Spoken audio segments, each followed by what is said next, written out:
Who's a witch's favorite movie director? Steven Spielberg. Just kidding. It's Gertrude Livingstone. Hi, I'm Gertrude Livingston, and I'll be your host for today. Welcome to the first episode of Unearthing Salem Secrets, coming to you from the infamous Puritan village of Salem, Massachusetts. We're here with key eyewitnesses of the trials, delusional governors, and have more than one exclusive interview with none other than the accused witches themselves. Let's first start off with Ann Putnam Jr., who at 12 years old accused over 60 people of witchcraft and basically ruined their lives. Ann, do you have anything to say to this? I was possessed. By the devil, right? Yes, but I thought we'd left him in the Netherlands. You must be worse than I thought if you think he followed you all the way across the Atlantic. So, Anne, walk me through your history with the trials. How was it like living through them, and what possessed you in the first place? Well, my friends started playing this little game one night, trying to figure out who their future husbands were going to be. I'm not really sure how they did it, but they used eggs and candles to tell the future.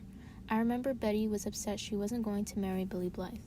When Betty's parents found out they were going to have her shunned for going against the Puritan ideologies, they forgot about that when she started having those horrible fits. And when did you start having fits? Nearly 3 days after Betty did. How do you think witchcraft went against Puritan beliefs? Well, Puritans believed in God's will, and for women to follow subjection to authority.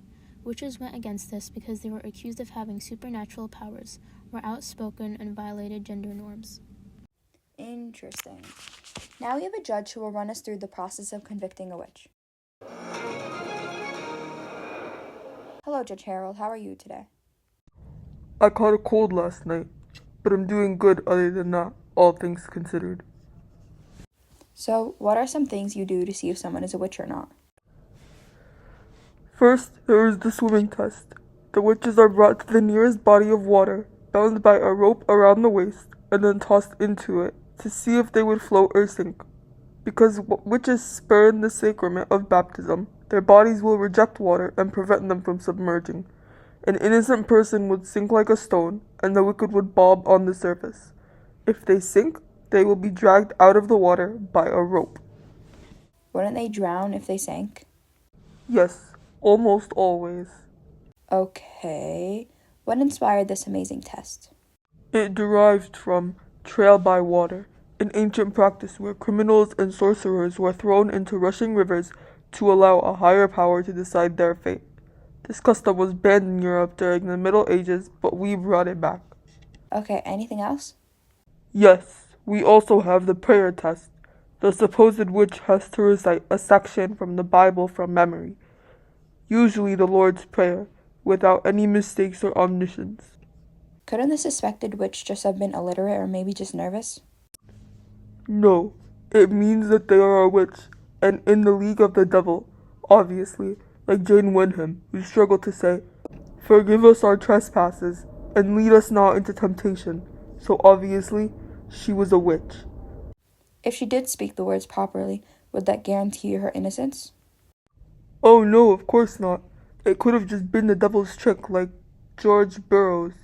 He flawlessly recited the prayer of the gallows just before his execution. It was obviously just the devil trying to trick us, so we just carried out the hanging as scheduled. Or is it just that you couldn't disappoint the crowd? I'd prefer not to answer. Okay. Well, now we have Tituba, who is not only a Caribbean slave of Reverend Samuel Parris, but is known as being the first woman in Salem who was accused of witchcraft. It has been said that she was blamed by both the Reverend's daughter and Ann Putnam Jr. for afflicting them. How can you respond to this, Tituba? Did you want to hurt the girls? Was there a reason you wanted to afflict them in the first place? Of course I didn't want to hurt the girls, but like I said in the trial, just like other witches, I signed the devil's book, and one of the reasons I might have wanted to afflict them was because I wanted to have revenge on Paris, since my only child, Violet, would remain in his household until his death. So, why did you confess about being a witch then? Well, there are a couple of reasons, but mostly because, in my opinion, it was the most rational thing to do in the situation. I am a slave and a woman. In other words, this meant that even if I denied I was a witch, I wouldn't have been given any support. If I also didn't confess and name other witches, like Sarah Good and Sarah Osborne, I would have been executed or punished violently. Well, I guess the you naming other witches in Salem part made sense. since witches are always wandering around these days. Anyway, next we have a very important person that played a vital role in the trials. Hello, what's your name? I'm Judge John. If I understood correctly, you were the judge of the trial of Tituba, Sarah Good, and Goody Osborne, right? Yes, that's correct. When you were in the courtroom, did you believe this was actually by the devil? Yes, 100%. I don't doubt it for a second. Some people tried to convince me later that it's not the people's fault, but I don't believe that. Interesting. Well, we'll talk about that later. For my next question, was it easy to get Tituba to confess? Not quite. It took me a while to force her to confess, but eventually she gave in. And I take it she was guilty? Yep. Do you actually believe that she was guilty? Yes, I do. And were you the one to send Dorothy Good to jail? Yes, it was me. And you believe that the 4-year-old was guilty of being a witch? Yeah, no doubt about it. So back to what you said earlier. You said that people tried to convince you that the people accused to be witches were not at fault. Tell me more about that. Yeah, so the people told me that the devil could possess whoever they wanted and it wasn't the people's fault. And you disagree? Yeah, I believe the person has to give consent to the devil to possess them. Well, that about sums it up. But what did you think you were doing to the town? Were you benefiting it?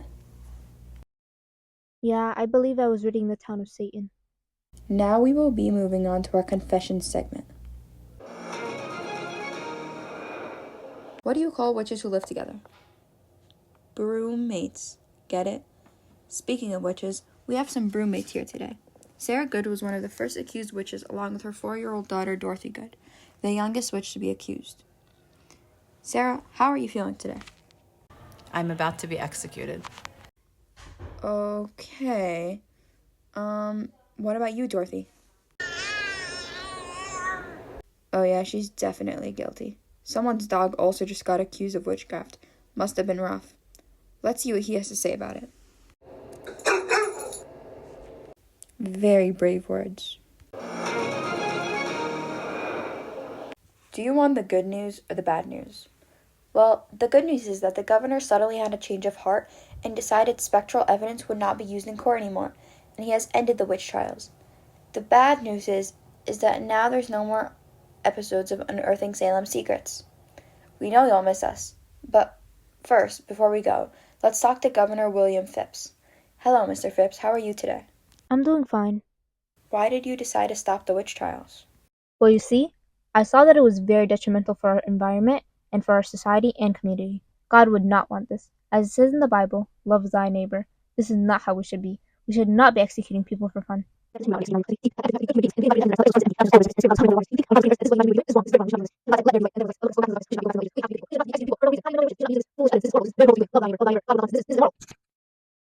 I see. Did this realization have anything to do with your wife being accused? What? Of course not. So then why didn't you have this realization before hundreds of people were accused and executed, along with dogs and 4-year-old children? Well, I just, God works in mysterious ways. So why did this all happen to begin with? Well, it happened because our town was struggling with a lot of stuff, including smallpox and threats. What kinds of threats? Well, there were threats from the Indians and even threats from other small towns. Did you struggle in any other way? Yeah, we struggled economically a lot. And all of this caused the witch trials? All this led up to the Salem witch trials because it kind of just put everyone in a crazy mood. Well, that about wraps up our one and only episode of Unearthing Salem Secrets. Unfortunately, there will be no more episodes because people would rather learn about science and gravity and all that boring stuff. This is Gertrude Livingston on Unearthing Salem Secrets.